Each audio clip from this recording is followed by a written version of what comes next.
Hello and welcome to another episode of All Elite Arcade. It is mid-January in 2025. It's a new year. The podcast rolls on. I'm here as always with my good friend, the Chugs. How you doing this week, Chugs? Yes, I'm doing great. I'm very, very excited for the new year. Again, we just got started with 2025. There's a lot of games to play, tons on my backlog, tons of new games to play, a lot of big news in these past few weeks as well. So I'm doing good. Same. 2025 is looking like a good year for video games too. Oh, yeah. I know we talked about this a little last week, but I'm spending this month trying to tackle my big project games before the next big game comes out, which to me is likely that Like a Dragon game that comes out in February. We'll talk about that a little bit in the news pieces. But this week, I think I put in 30 plus hours on The Witcher 3. Let's go. Yeah, that's awesome. And I might be, and a little spoiler to everyone. If you haven't played The Witcher 3, I'm going to ask some questions, and I'm also going to get into some stuff that I don't know. If you haven't played, maybe you don't want to know. So give me 3-4 minutes of talking about Witcher 3, and then you could come back. Witcher spoilers. I'm at the point now where I've explored Skellige, I've explored Velen, Novigrad, and I went back to Kaer Morhen, and I explored all that. I'm at a point now where we believe we know where Ciri is, and I have to go and assemble the crew to fight the Wild Hunt after I see Ciri. So I'm already seeing the vision of this like last act. Here's the thing about The Witcher that I think is really cool. I played the game, and constantly you're given the choice to be a jerk or a good guy. And a lot of times in games, you're given that choice, and there's really not a whole lot that's given that actually leads to anything in the future. Yeah. In this one, what I thought was really cool is I found all of these people that I helped, and some people just did not want to help me because I was an asshole to them.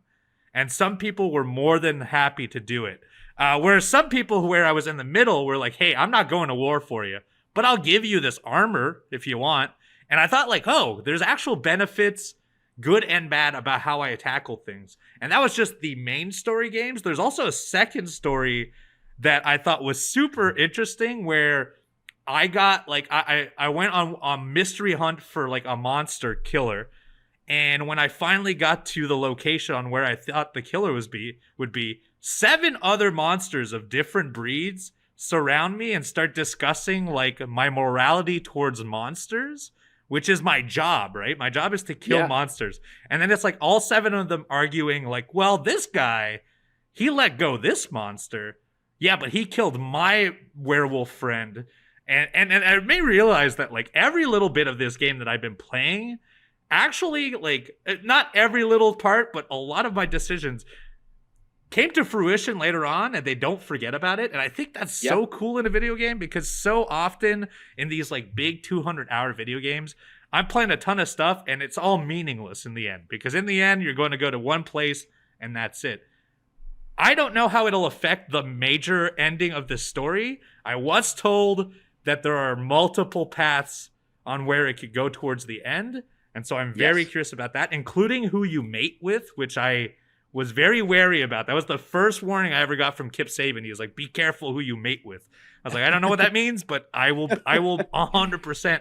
It's great advice, Kip. It's great advice. It is in life, in video games. So I've been very curious where that's going to lead. But all to say, I am loving Witcher 3. I had a hard time getting at the initial prologue, because the prologue is very by the numbers, but that's what it's meant to be. It's to tutorialize. But now that I'm near the end, I'm having my same difficulty I have with every open world game, where I refuse to go to the end until I've seen everything. And because this map, there's multiple maps, but because there is so much to see, and there's 2 DLCs I have to jump into, which my understanding is I should do them before I get to the ending as well. Yes. I think I have another 100 hours just exploring all the question marks I haven't gone to. Because this morning I spent 4 hours just looking at 2 of them, because they put me through a cave system with a different mission I had never seen. So there's so much content in this game. And sometimes it's just, a chest, but sometimes it's a full-fledged 3-4 hour quest that is just off the beaten path that you would never have known if you hadn't gone up this mountain path and stuff. So it's one of the best open world games I've ever played. Easily.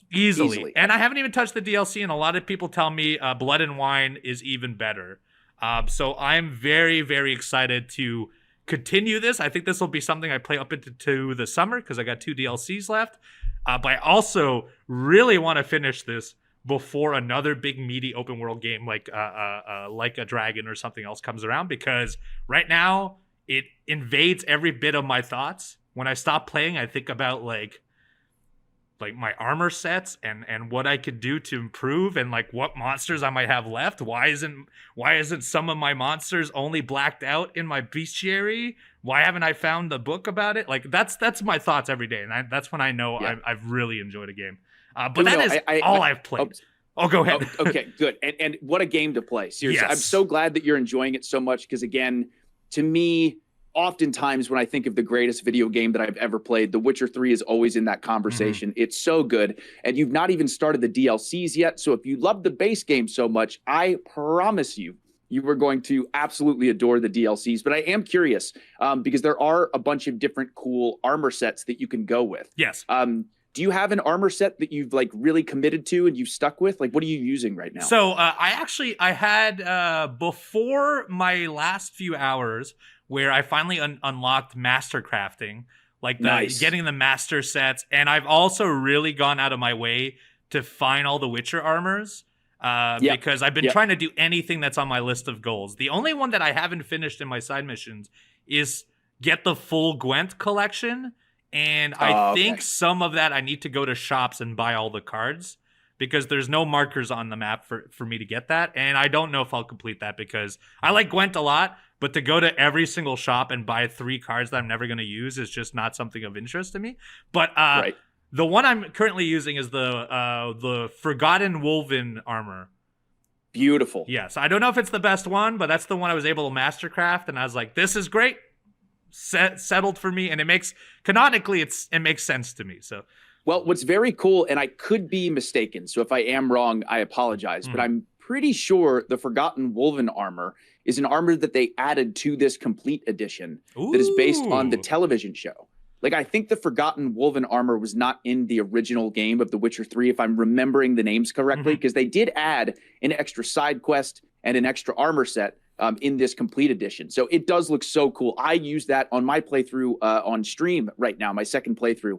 I used that for a really, really long time as well. You new game set. Plus, I assume? No, I actually started just a fresh game. Really? Awesome. Yeah, a completely fresh game for streaming. But yeah, that's a really, really good armor set. Yeah, so I'm really excited. In my ideal world, I spend the next 100+ hours of video games and I finish this maybe by March so that I could jump into Like a Dragon. And then hopefully around that time, we start getting sprinklings of news on when Witcher 4 comes out. So I could be fully committed to that coming up. And also, this is a question, maybe it's not to you, maybe it's to the grander scheme of everyone in the world. Should I watch the Witcher show? I think you absolutely should watch the Witcher show. Now that I'm interested, I should probably watch it. Yes. Okay. And now, to be clear, though, is the Witcher show in a lot of ways is based on the books. There's some seasons that definitely have more stuff from the game in it as well.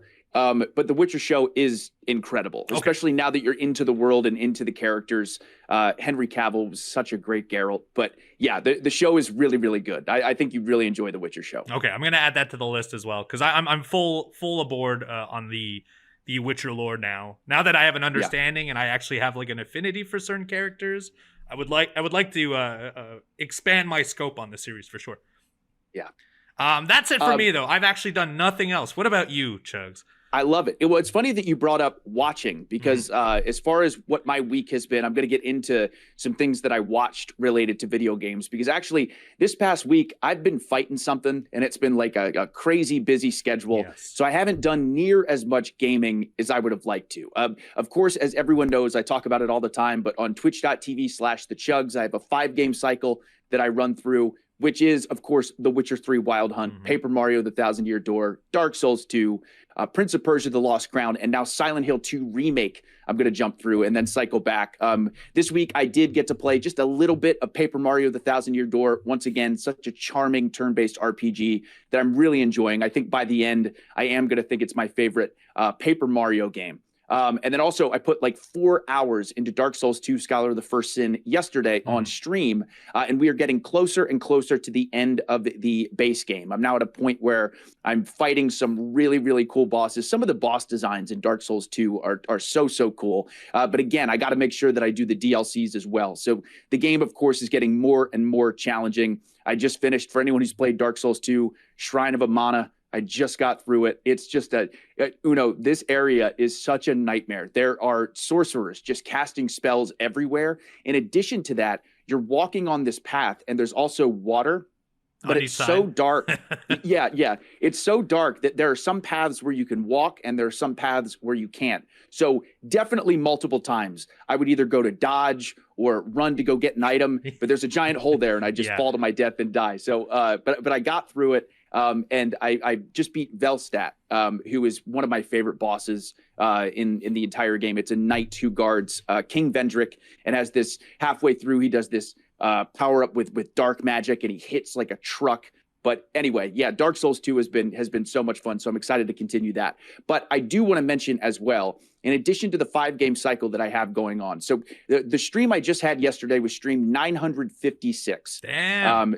And we've beaten 64 games on stream. So this year in 2025, I'm going to celebrate 5 years on Twitch, which will be March 30th. And then in addition to that, the biggest stream I've ever done will be stream 1000. So it's going to be a really, really good year in streaming. But in gaming in general, I want to make sure that I beat and play as many games as possible. Last year, I feel like I beat some games last year, but I would start a game, play it for a little bit, and then a new game would come out, and I would jump into the next one. There are so many games that I have to finish. So I did want to mention to everyone that I do have a list of games that I'm going to focus on. So next week, when we jump into what we're playing, I am absolutely going to start on Xbox Series X, Call of Duty Black Ops 6, the campaign. Yep. And then at some point on PlayStation 5, I am finally going to finish Astrobot. I know I am so close to that.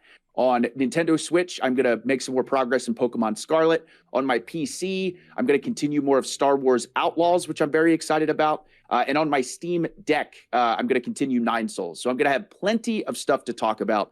In addition to continuing playing Pokemon trading card game Pocket, I just can't stop. I do need to jump into the battles. I do need to do that. But I have a lot of big goals with gaming this year, and I'm very, very excited. So next week, I'll have a lot more updates there. But this week, I did watch a fair amount of gaming content. One of those things being Awesome Games Done Quick, AGDQ, which is one of the best events of the entire year. They've already raised this week like over $1 million to the Prevent Cancer Foundation. So such an amazing cause.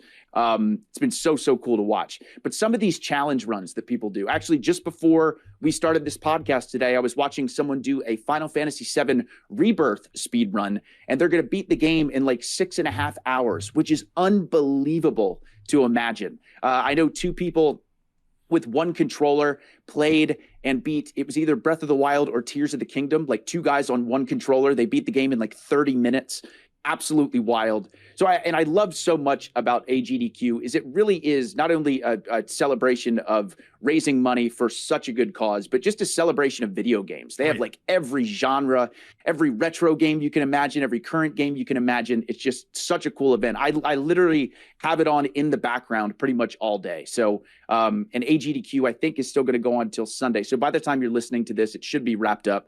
But again, you can go back on YouTube and watch the runs. It's really, really cool. I know last week we teased the saxophone run on Dark Souls. I read also this week there was a speedrunner that did all of Super Mario Brothers Wii speedrun, but all of the controls were on his limbs while he was playing the entire soundtrack on the piano simultaneously, which is unreal. It's crazy that people can do this. Like I have a hard time finishing a game with my hands. I cannot imagine doing two things at once. Very incredible stuff. It is. It's so impressive. It's so cool to see. But in addition to that, Uno, I finally jumped in and watched some of Secret Level. The Amazon show, right? On Amazon. Mm-hmm. And dude, it's awesome. I absolutely am going to binge watch the rest of this season later this week because it's so good. The episodes are only about 15 to 20 minutes a piece, and I've only seen 2 episodes. I saw the Warhammer episode, which was so cool. Again, Space Marine 2 is the most like adrenaline, testosterone-filled game that I played last year, and the TV show or that episode within Secret Level is the exact same thing. The fight scenes are so cool. There's this one point where one of the Warhammer guys grabs an enemy and just smashes the enemy's head against his own helmet, and the head explodes. Like, it's gnarly. It's so cool. But I also just last night watched the Dungeons and Dragons episode, which was very cool. So again, between the voice acting, the animations are incredible. Graphically, it's so impressive. The music is cool. And again, these are little bite-sized episodes. I know there's a Sifu episode, a Mega Man episode, a Pac-Man episode.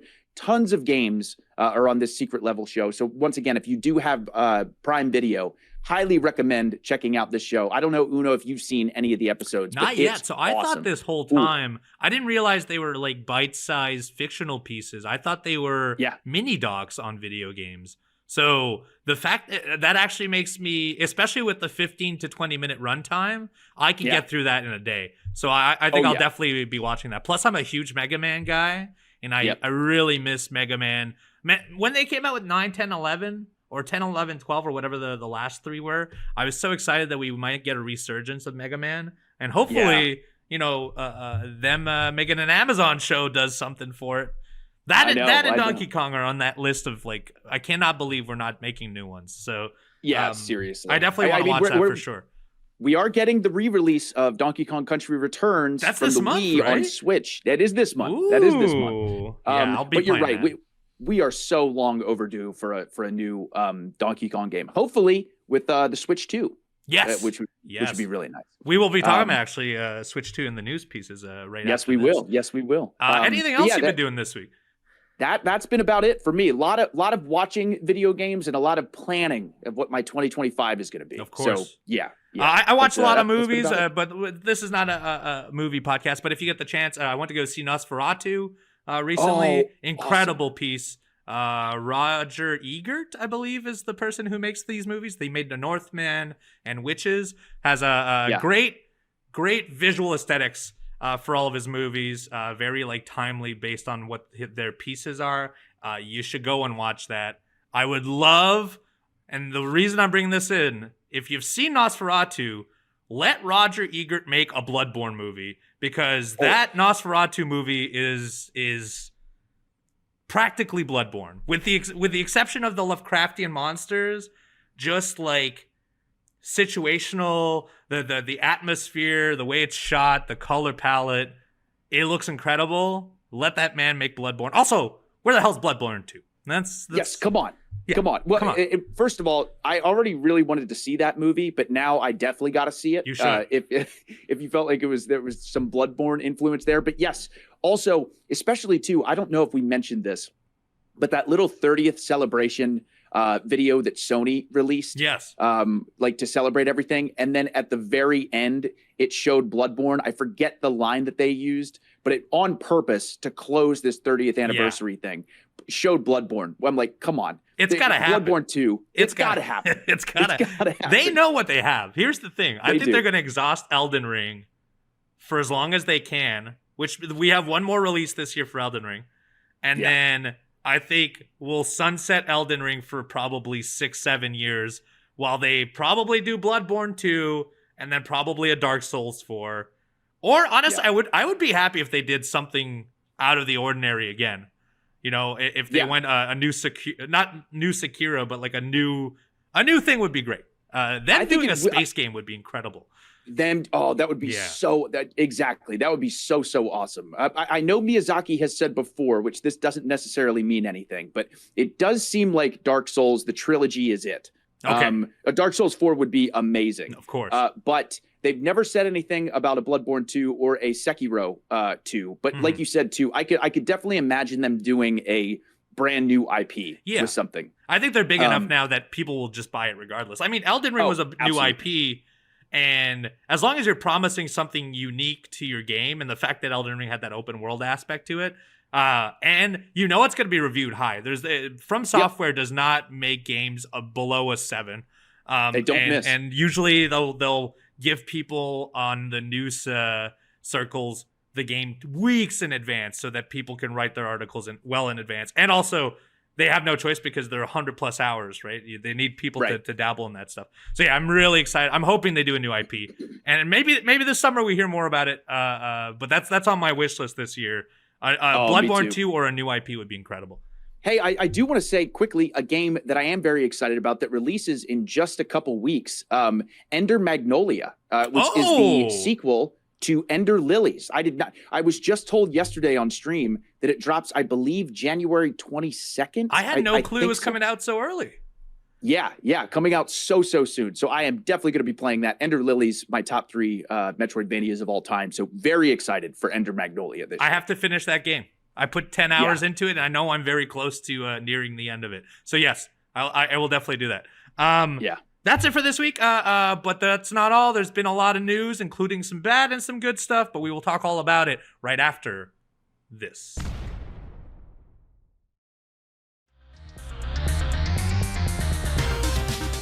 And we're back. It's time to talk your news for June of 2025. First, we want to...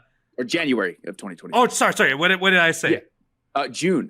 Whoa. I was thinking about E3 and video game trailer season. Sorry about that. Yeah, you're excited, man. I am very excited. It's going to be a good summer, dude. I cannot wait. Summer. I get so excited for just before Christmas when they announce stuff and about summertime. But what I'm going to be talking about is the January news. We're actually going to be starting with a sad piece. But prayers to everyone out in California who may be affected by the forest fires. If you did not know, California forest fires are kind of typical in the summer season, but now we're in the winter season. There's a huge forest fire that started just last week, including it getting very close to Hollywood and a lot of Los Angeles. And so prayers to, if you were affected by this, I am so sorry. I hope everything is okay. If you want to help in any way, there's a lot of fostering animals, and there's a lot of food banks, as well as a lot of GoFundMe pages to try and help people. But it also affected the video game world. This is a video game podcast, so we will try to discuss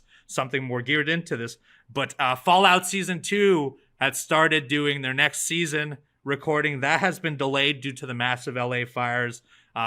When to, we do not know, because who knows? These fires are very unpredictable. Obviously, last week, no one was going to predict that the city of Los Angeles would be on fire.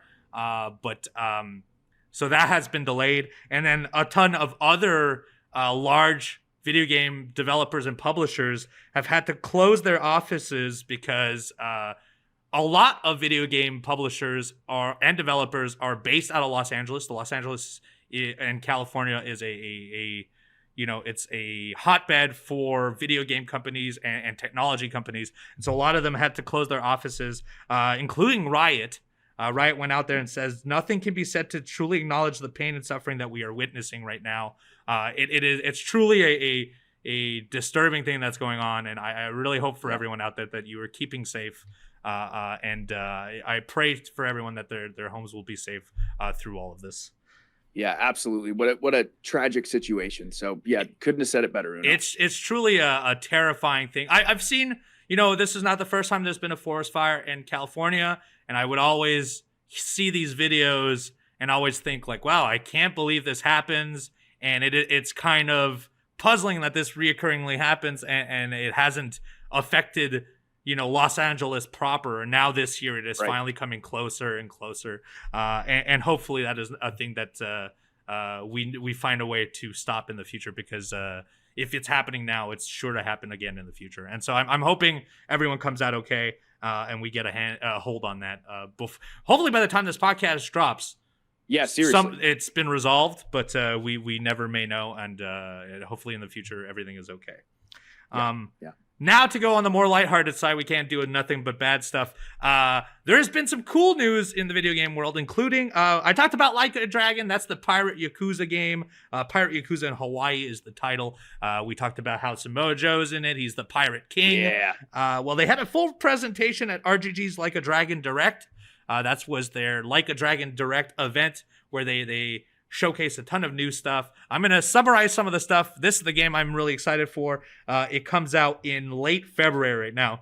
It launches next month. The main character is Goro Majima. He's the secondary character from the Yakuza series. Now there's two titular characters. There's Ichiban. Majima was the bad guy for the main series, the Yakuza series. And then he was so loved that people started wanting him in the other games. And so he popped up as kind of like a vigilante turned into like a good guy.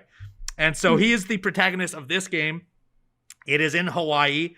It will have New Game Plus at launch, which was a huge controversy because it was locked into a deluxe edition of the previous game, Infinite Wealth. So this time they were like, nope, there will be no special unlock. It is just at launch, New Game Plus. Oh, that's great. That's great. There will be a ton of on-foot combat that includes the same combat sequences that you would see from the action-based Like a Dragons, not the turn-based ones. It also includes huge battles because you're in pirate ships on this, and we saw a lot of clips on this. Huge battles between your army of 50 men on your boat against 50 other men on another boat. And they'll coast together, and then you have like a 100-player battle where it's kind of like it looked a lot like the Warrior games, Dynasty Warrior games, where you could be slashing, you're doing incredible moves. It's a great comparison. Yes, and it looks really damn cool. But that's not all. There's also naval combat. And all of this stuff, I think, is secondary to the main game. Because I think the main game is on the island. The pirate ship is almost like... If you played any of the previous games, they had a whole Animal Crossing game within one of their Yakuza games, and that was a 30-hour experience that was just on the side. I'm sure you'll have to play some of this pirate stuff, but I have a feeling that you could play it on surface and then just do most of the island things. But they have really fleshed this out. It could be its own game, and it'll only be a part of the giant open world they have. But there is naval combat, which we watched a video of just beforehand. It looks cool as hell. It looks unbelievable. It is wild to think, like you said, most likely a lot of the main game will be on that island, and then going out and doing these pirate ship battles could technically be, like you said, I'm sure there will be situations within the main story where you do that, but imagining all the different side content you can do, that looks like it could be a game by itself. Yes. So much chaos, so much fun. I am 1000% picking this up and playing it. It looks so fun. So fun. It looks so frantic. This includes it's based obviously on the Assassin's Creed Black Flag and Skull and Bones. Those are the two big pirate games that released in the last little while. And they've even claimed that that was part of their influence. There's ship management, there's combat, and there's management of your crew itself. So you could customize the cannons, the machine guns, lasers, and flamethrowers on yourself. We saw the flamethrowers. It looks insane. So you can shoot at other ships, but you can get close to them and try to burn their sails down. And then there's a crew management system where in the open world, you could find people, do little missions with them, and then recruit them to go to your ship. And then they could either, help your ship stats, or they're great fighters when you get into the big battles. And it blends a lot of the elements from the previous game, where in Infinite Wealth, you would get Pokemon style monsters, where you would fight people, you would claim them as Pokemon. Obviously, they were called something else, and then you could do battles with them at a later time. It'll be a very similar system, except that will move on to their ship, and then you could do ship battles with them. There was also in previous versions, including Okada was in a video game before. Yes. A lot of the New Japan people were in it. There was a card battle system where you could collect the cards, including Okada, Naito, and a lot of New Japan people, Tenzan, Kojima, and you could call upon them to do moves in battle. This will be a similar thing. You might be, I don't know if there is a New Japan Association this time, but you'll be able to grab characters, put them in battle in your large ships, and have ship battles with other ships. It looks really cool, and I'm very excited for it to come out in February. If you have not checked it out, the RGG Direct is online on YouTube right now. Yeah, it's definitely worth checking out, and all the different customization options as well, like with your ship and everything. It's just this is going to be a blast. It's just absolutely going to be a hit. Yeah, I think so too. Like a Dragon has barely. I mean, every single one of them has been incredible. The last one was good, but did not make my top 10 of the year. But still, then I played the entirety of it, which was 100+ hours. So they're still very, very good, and I'm very excited. It'll be a different character, Goro at the top, and it's a very different setting as well. Uno, random question, just your opinion quickly. Yes, sir. Is because I've wanted to get into the Yakuza series for a long time. Mm-hmm. I definitely want to play this one, but would it be recommended that I start with like Yakuza 0? Because I've heard before that would be a good starting point. So I actually didn't start from the very beginning. I worked my way back later on. You could play, now there's remasters of all of them. You could play 1, 2, 3, 4, 5 if you wanted to. But in theory, you could play Yakuza 0, which is a prequel to all of them. It's in a newer engine, so it will feel modern. It looks gorgeous, and it will introduce you to all the characters that become 1 to 4 and 5. And then if you want, you can actually skip the first 5 and go straight to 6, because there's another 2 or 3 games afterwards that are because the new series is based off the first 6. The same character is in it, but he's a secondary character to the new main character, Ichiban. So you play 0, 6, and then you could jump into the new series and kind of avoid all of the first 5. Or if you get really invested in 0, then I would say then go do 1 to 5, get to 6, then get to the new stuff. But if you're these are big games. Yes, exactly. I would highly recommend, because you're going to want to play the side content. But if you're really looking to just beat the game, maybe ignore a lot of the side content, because you can have 100+ hours on that stuff alone. I can only imagine. Yeah, me trying to play through the entire Yakuza series in 2025 would probably take me all year. Yeah, right? That'll be its own list, and you'll never be able to play another video game, is what I would say. The first 5 are not as long. They're maybe 30 to 40-hour experiences, but 0, 6, and both new Like a Dragon games are like 100+. Yeah, so yeah. Other news, we've been talking about the Switch 2. We're anticipating an announcement sometime this year. A prominent leaker on Leaks have dropped what they believe is the Nintendo Switch 2 designs. They dropped renders of it, so they're not pictures. These are the renders of what they would fabricate. Here are the notes, and this is people that have dropped the previous Joy-Cons, and they've dropped previous Nintendo news. So it is not 100% confirmed, but it is close to confirmation on what it will likely be. The renders have leaked that it is larger than the OLED screen. It will be an OLED screen as well. So it is slightly larger than the Switch OLED screens. The panel is 8.4 inches. So I don't know what the previous one was, but it's just a tad bigger. It will be an OLED panel. The controllers are slightly larger. So a lot of what people's issues were that they were so short and they had to play the buttons so close to their hands. Well, they're now a little wider and a little thicker. So it'll be more aimed to an adult's hand rather than like a little child's hand. Yeah, I love that. It has USB-C Type-C ports. It has a 3.5 millimeter headphone jack at the top, which is great news, because that means that you can use your old wired headset as well as new wired headsets on it.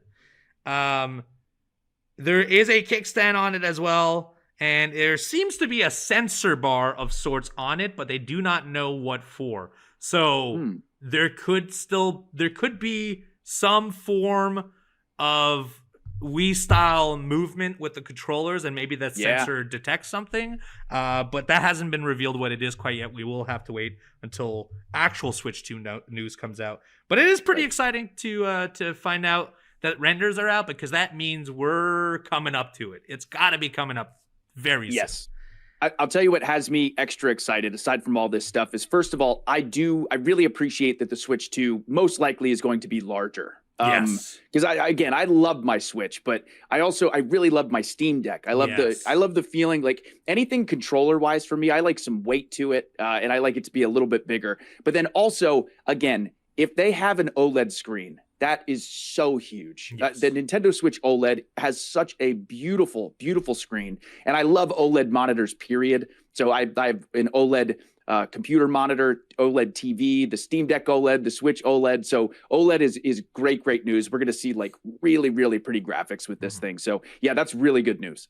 And it seems there is confirmation. It is just called Nintendo Switch 2, which okay, I think it's fine, but who knows? That might be hard to market. We'll see. It's it's an odd situation where Nintendo had all of the handheld market, but now the handheld market is mostly the Steam Deck.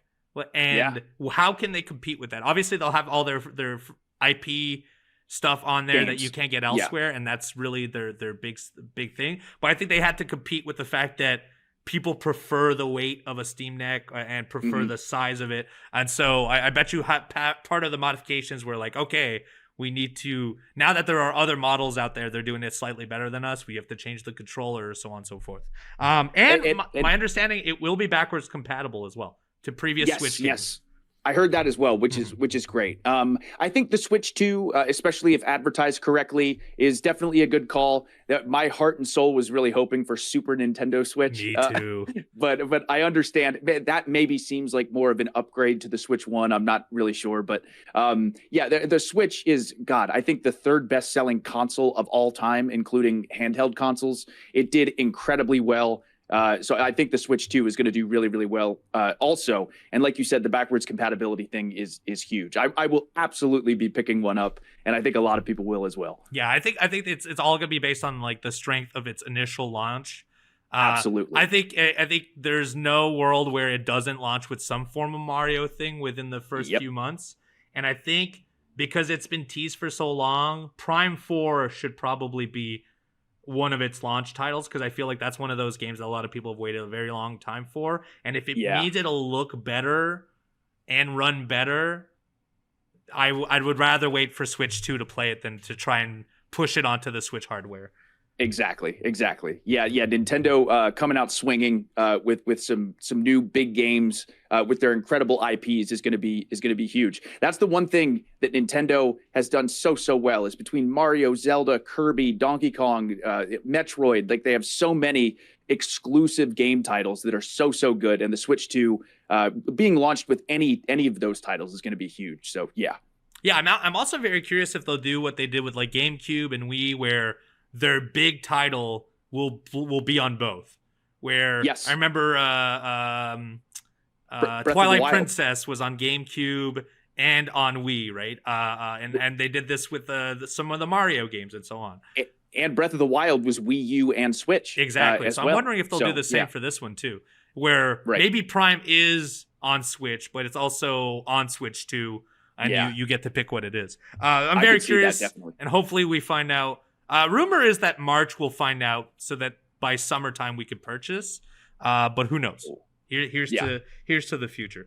And then final news piece for today. There's other news out there if you are interested in talking on others. So go to our comments, youtube.com/AEW Games. Also, check out all of our new YouTube content. Bronami Code featuring MXM, and as well, we have been featured in the last few weeks, is now weekly on that channel. Every Thursday a video drops, including a tournament that we just dropped last week. Go check it out, youtube.com/AEW Games. But our last piece of news this week is Sony has announced 3 big PlayStation games are being made into movies and TV shows. We already know they're working on God of War.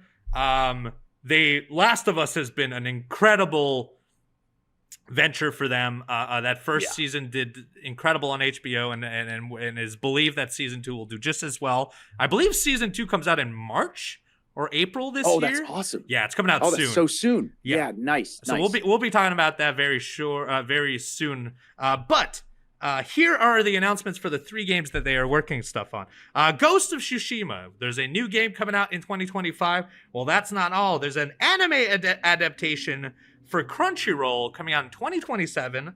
It is directed by Takanobu Mizuno, who made Star Wars Visions, which is like the anime Star Wars. That, and then they also they wrote a script and it finalized in November 2023, and they are shopping around a Ghost of Tsushima movie. I don't know if it's been picked up, but they are in the process of trying to get one of the publishing houses to publish a movie for them. Yeah, I think Ghost of Tsushima, whether as an animated series, a movie, a TV show, it's meant for television. Yes, seriously. I really, really do. I think it'll do really well, and I'll definitely be checking this out. I mean, the whole game is based on old samurai movies. And right. I feel like, especially Shogun, if you watch that, that's on Disney, there's kind of been a resurgence of like the samurai film. And so I would love to see Ghost on the big screen for sure. Next one is Horizon Zero Dawn. We had already kind of talked about this, but a film adaptation has been confirmed by Columbia Pictures. They will adapt the story of the first game into a movie. And that is amid a ton of other stuff that's supposed to come out for Horizon Zero Dawn. That includes, the last couple years, there's been a remaster in October. Yep. There's been the Lego Horizons Adventures in November. And they've already just confirmed they are working on the third part of the video game. And that will be their next large release that is coming out. But there is a movie in the works, and who knows what else. Which again is great, because Horizon Zero Dawn, that whole franchise, is one of my favorite new IPs from Sony. I think Aloy is one of the coolest protagonists in recent memory. So to see this will be really, really cool as well. I think this is another one that's going to adapt really, really well in the film sense. I also think like this is one of those ones that may be able to bleed into common people who don't play video games, because like completely agree. Dinobots, that plays to any child and any adult of my age. So right. I think that we're likely going to see a lot of good things for Horizon Zero Dawn in the future. And then the final one, and this one is the one I'm most excited for, and this one's the only one that there wasn't any teasing of. Helldivers 2. A movie adaptation has been announced between Sony Pictures and Sony Productions. It has no details on the film. They've just said we're making a movie. And I will say, I'm pretty excited for this because I hope there's a comedic tone to it. Because the game is so filled with like, it's blatant violence, but it's also made to be comedic because you die so often. The democracy, Super Earth, like the setting of it is very, very funny. And I'm hoping that is the avenue they go for when they make this movie. Yeah. I feel like that's borderline required, for Helldivers 2. At least I certainly hope so. I'm with you on that one. There's got to be some comedic elements in this. But yeah, very, very excited for this movie. The game is great. And one final piece of news, just because we talked about this previously. We had talked about Assassin's Creed Shadows coming in 2024. It got delayed to February. Well, it's been delayed again now, this time by a month, which means they're probably just doing final polishing. It will come out March of this year. Still very excited for that game. And hopefully we'll still get to talk to Will Ospreay about that in the future. Yes, absolutely. But that's it for now. But that's not it for the podcast, because right after the break, we're going to our favorite segment, the community mailbag, right after this.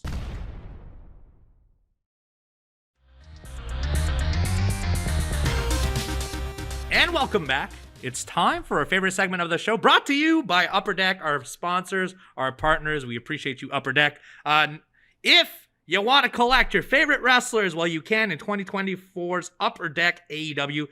Start your trading card collection today.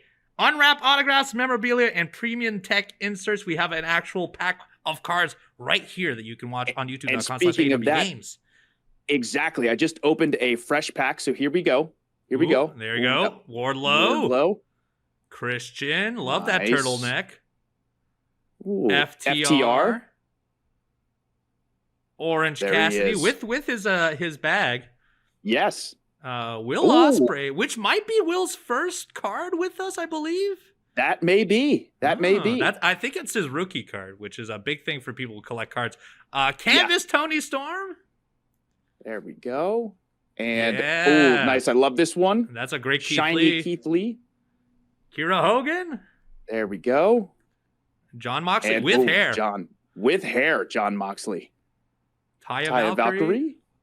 And Bryce Remsburg. Great card. And last but not least, Hangman Adam Page. There you go. You can get those and so much more, including all kinds of other sports cards. All you got to do is visit upperdeck.com to learn more. Thank you, Upper Deck, for sponsoring this episode and our community mailbag. If you want your questions asked or answered, rather, right here on our podcast, you can go to tbs.com/arcade mailbag and send your questions in. We always appreciate hearing from you. Chugs, lead on. Get that first question out there. Starting off, first and foremost, Uno, and I apologize ahead of time, but we have someone who sent in a great question. Yes. It's spelled Gege. I think Gigi? Is it Gigi? I think so. It's got to be. Yeah, it's got to be Gigi. Just wanted to make sure. Gigi, good game. If that is correct, sorry about that. If it's not correct, I'm very sorry. But Gigi, thank you very, very much for the question. That's got to be. Gigi, thank you. And Gigi says, huge fan of the podcast. Well, thank you very much. I look forward to it every Monday. I've realized that games with any spiders are a no for me. I'm with you. Are there any games that you won't play because of something you fear? Gigi, thank you very much for the question. Great question. I do have an answer for that. First and foremost, I am also very afraid of spiders. If I have weapons in a video game and I can take out the spiders, I'm okay. But spiders creep me out so much, especially with realistic graphics now and in real life as well. But my one absolute no-no that I don't think I'll ever be able to do is to do a full playthrough of a horror game in virtual reality.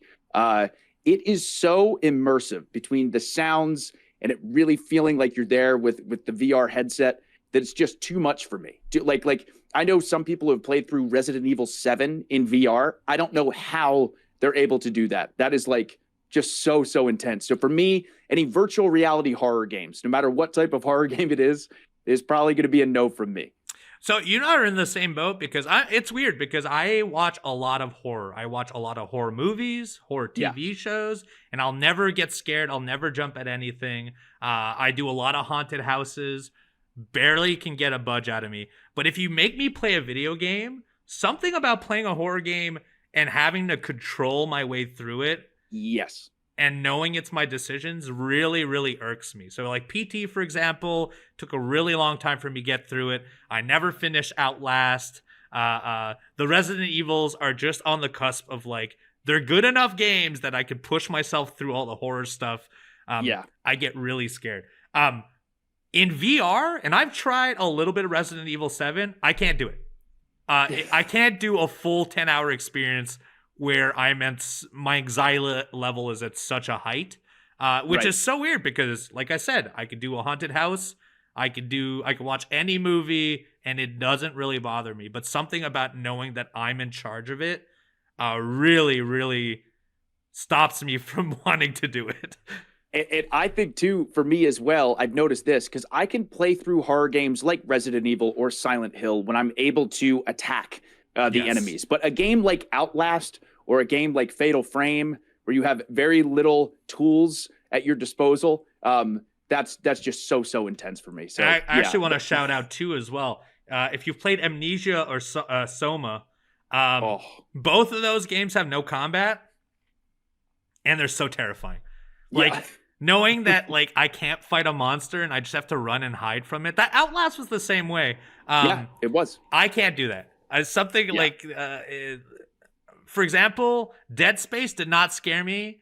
There might have been some jump scares, and actually eyeball stuff terrifies me. So the second game had a lot of gross stuff, but I could stop them and attack them and shoot them. That's fine. I'll be okay. Yes. That's no problem. But PT, having to watch the same cycle and never do anything, can't do it. Can't do it. Oh, boy. I do want to note, because Gigi mentioned having a arachnid issue.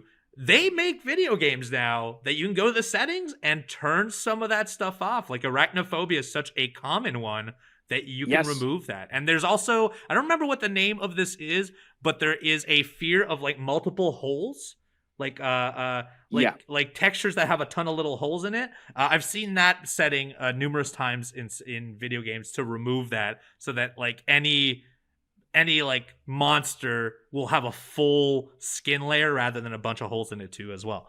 Right. The accessibility options now with all that is so cool. I also, just a very, very small note, but it is interesting as well that based on location, how certain things are changed. Like the original Silent Hill, in the opening sequence where it almost looks like little children with like knives that are attacking you. That was the case in the United States, but over in Japan, it was a different enemy. They didn't have the same enemies, maybe because it was too disturbing, of course, or what have you. But yeah, it is really, really cool to see the accessibility options and the changes and the differences in all these different horror games. I'd be very curious to see if Japan has different ones for Dead Space as well, because they have those little baby zombies in there. Right. Yeah. Right. Something for me to look up for sure. Definitely. Gigi, thank you so much for the question. Great question. Really appreciate it. Our next question comes from Johnny the Jet. Hi, Chugs and Uno. Keep up the amazing work. My question is, if you had to go out of your own RPG quest, who are your 4 members and what are their roles on the team? Mage, warrior, long range, etc. Okay, so we can make up our own roles. You, 3 others, and 1 bench player. It says here you cannot choose Undisputed or Dark Order members. I'm going to say I'm only using people from video games. Me as well. All right. Me as well. Do you have a list? Do you want me to go? Here's the thing. I'm going to be building this as we speak. So if you have one, do go. Okay. I definitely have some. Have some. So as far as a team to go out on an RPG quest, an RPG adventure, first and foremost, my first guy, the Master Chief. Let me tell you, the Master Chief has been through a lot, okay? And he's going to be able to handle pretty much anything that's thrown at him. And also, I would have Cloud Strife from Final Fantasy VII, who has tons of experience in RPG quests and could also do magic and things like that. But then as well, I would also want Solid Snake on my team, because maybe there are some times where we're going to need to sneak past enemies. Maybe there's too many or they're too strong. So I'm definitely going to want to do that as well. And then my just in case backup character, we talked about it earlier, Geralt of Rivia. Geralt would be ready to go just in case anyone got hurt or injured. Or maybe I want to bench myself. Maybe I just want to let Master Chief, Cloud Strife. You just want to watch this happen. Solid Snake and Geralt do their thing. I'm just going to watch it from a distance. But yeah, those would be my characters that I would fight alongside on an RPG quest. That's a great question. So I'm building this as we speak. So as I'm saying this, I'm figuring it out. But are you going to beat my team, Uno? Are you going to beat my team, dude? I doubt it. I will say my first pick was going to be Geralt. Great choice. I am aware that I'm playing Witcher 3, so it is very like on my mind right now. But if I'm going to have a warrior character, he might be the very best. He has the most experience. He's also dabbles in spells and all kinds of other stuff. So I feel like he would be a perfect a warrior type in my game. Other than that, I think Agent 47 is my long range guy. You know, I think you can play that sniper game in Agent 47 Hitman. He's a master of all weaponry and murder, and I feel like he would be an incredible long range character for me. He would. Mage. I have no idea. Who would be a good mage. I'm going to say, you know what? I can't think of anything else. So Princess Zelda's going to be in there. A good one. Yeah, she has the Echoes of the Wisdom copy stuff, and that'll be her attack. And then a bench player, I don't know. Let's say Batman. Batman. Yeah. Okay. Yeah, there you go. Arkham Asylum Batman. Why not? Yeah. Nice. Hey, those are some solid teams, Uno. Yes, I don't think I can beat yours, but I'm a close second. I don't know. That'd be quite a battle. It would. Thanks, Johnny the Jet, for your question. Hopefully that satisfies you. Yes, thank you, Johnny. And last question today is from Rick. Rick, thank you very much for the question. Rick says, hey, Chugs and Uno, the two of you have amazing chemistry, and I love listening to the podcast every week. Thank you, Rick. I love talking with Uno every week. So a quick story to lead to my question. Back when I bought my Xbox One X, I was able to buy it in a bundle with 2 games. One of those games ended up being Sunset Overdrive, and at the time, I knew absolutely nothing about the game. But when I completed the game, I adored it. So my question is, have you ever gotten a game in a bundle that you knew nothing about but ended up loving? If you don't have an answer for that question, then have you ever played a game that had bad reviews or wasn't hyped up at release that you enjoyed for the same reason? Thanks, Rick. Rick, Amazing question, and I do have an answer. First of all, I am ashamed that I still have never played Sunset Overdrive. I constantly hear about how great it is. So I definitely want to play that. Great Xbox title. But my game that sticks out to me immediately, especially fresh off of Astrobot, is Astro's Playroom. I remember getting my PlayStation 5 and Astro's Playroom coming with the console and thinking, oh, this is going to be a fun little demo, just something to come with the PlayStation 5. I never in a million years imagined playing it and being like, this is one of the coolest gaming experiences I've ever had. I wish so bad they'd make a full game of this. Like, Astro's Playroom was so good. And at the time, no one had done haptic feedback for years the way that Astro's Playroom did it until, of course, Astrobot came out, and then it just knocked it out of the park. But yeah, Rick, my answer for sure, having no expectation, no idea what it was, and then absolutely loving it, is Astro's Playroom on the PlayStation 5. Great answer. I actually have two. One is, we talked about VR earlier. I used to own a Valve Index before I moved over to the MetaQuest. Ooh. And this is very similar to Astrobot, but Valve had made a VR game that is free just to test out this stuff called The Lab. And for the longest time, I didn't bother playing it. I would just play all the other stuff. And I just presumed the demo would be not horrendous, but just like, whatever, it'll be basic. Who am I to doubt Valve? Because Valve has made nothing but incredible games. They had figured it out. The Lab is an incredible VR tool to just play around and play the different, like, it's a bunch of little bite-sized stuff, but it's very, very impressive. So do try The Lab. But my main answer on this one is actually, I also got a Xbox One X, or it might have been the Series, I can't remember, and it was bundled with Forza Horizon, which I knew about. It's a racing game, and to me, racing games have never been something I've been into. The last racing game I was into before that was Gran Turismo on PS1, and I think that was the third one.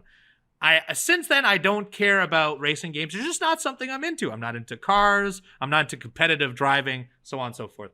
And for months, I never even used the code for the digital purchase of Forza, and I just kept playing my Xbox like nothing. Eventually, months later, I was like, you know what? I'll give this a try. And I'll say this. Years and years later, I still jump into Forza Horizon because it is just fun to have a driving game that's in an open world, and I don't even have to race. Sometimes it's just fun to put my music, drive into the sunset, do a bunch of like barrel rolls and donuts in a field, and just like drive around. So for a game that I had no interest in and I thought would be something I don't like a whole lot, I've played more hours of that game than most Xbox games in the last 10 years. And that is all because it was bundled with a series. So hey, do play your bundled games. Yes, absolutely. Great question. Thank you so much to Rick. And thank you to everyone that sent your questions. You can send your questions, tbs.com/arcade mailbag if you want it read. Also, in the comments down below, what game did you get bundled that you didn't think you would like that you did? youtube.com/AEW games is where you can find the comment section. We have a video format, drops every Monday at noon. Do drop it in the comments down below. Plus, do remember, we have YouTube content that comes out every Thursday. The Bronami Code with MXM drops every Thursday. Monday is our podcast. Thursday is Bronami Code. Do check it out. youtube.com/AEW games. And find our podcast on all of your podcasting networks, be it Spotify, be it Apple. It drops Monday early in the morning. Do hit that follow or subscribe button. We appreciate you very much. Chugs, you're probably going to be playing Twitch this week. You got the 5-game cycle. Let them know about it. I am absolutely going to be playing games this week. The day that this episode drops, which is a Monday. After this, if you're done listening to this, I will be jumping into game number 1 of our 5-game cycle, that being The Witcher 3 Wild Hunt. We are also very, very close to the end game, getting ready to start the DLCs as well, because I absolutely have to play those. But I'm going to be streaming so much on Twitch this week. Once again, twitch.tv/thechugs for The Witcher, Paper Mario, Dark Souls 2, Prince of Persia, Silent Hill 2 Remake, a little bit of everything for everyone. Going to have a lot of games to talk about, a lot of games to stream. So once again, twitch.tv/thechugs. And you can find me at twitch.tv/eviluno. This week, I'll be Twitch streaming. I just got a new laptop for my Twitch streams. I was literally setting it up before we were doing this podcast. So there'll probably be a a stream that happens over the weekend before this episode drops out, but I will be doing more streams throughout the week. I'll be playing some retro games at first. I don't want to jump into anything new because I'm in the middle of a Witcher game, and I don't think it's cool to just jump at the very end unless you're cool to watch that. To me, it seems odd to just showcase the end of the game. And plus, I'm playing it at such a slow rhythm, it's going to be infuriating to watch. So I'm going to be playing some retro game, but I have a big event on Sunday. This drops the Monday. Well, the Sunday coming up January 19th, it is Mystery Wrestling for All the Marbles, our 8-man tournament to determine Mystery Wrestling champion. Twitch.tv/EvilUno, Sunday, January 19th at 5 p.m. Eastern Standard Time. Watch it for free. Scotty Two Hotties on the show. So let's go. Yeah, if that sells you on the show, then do watch it. I would greatly appreciate it. Come watch 2 hours of free wrestling on twitch.tv/EvilUno with my commentator friend Nyla Rose. There's a little inside that we hadn't announced yet, and you get to hear it here on the Arcade Mailbag. That is it for this week's episode of All Elite Arcade. We will be back next Monday, wherever you may find us. Bye-bye.